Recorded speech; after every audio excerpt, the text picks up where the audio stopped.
பாட்டு திறத்தாலே இவ்வையத்தை பாலித்திட வைத்த பாட்டு தலைவன் எம் பாரதியை வணங்கி, ஆண்டுகள் ஆக ஆக வயது ஏற ஏற இளமை கூடும் பேரதிசயம் பெற்ற என் தமிழ் அன்னையை வணங்கி,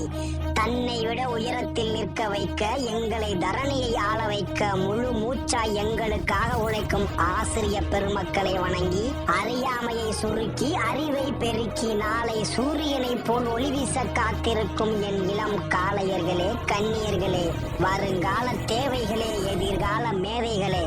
உங்கள் அத்துணை பேரையும் சிரம் தாழ்ந்து வணங்கி பேச போகிறேன் என் தலைப்பில் இறங்கி.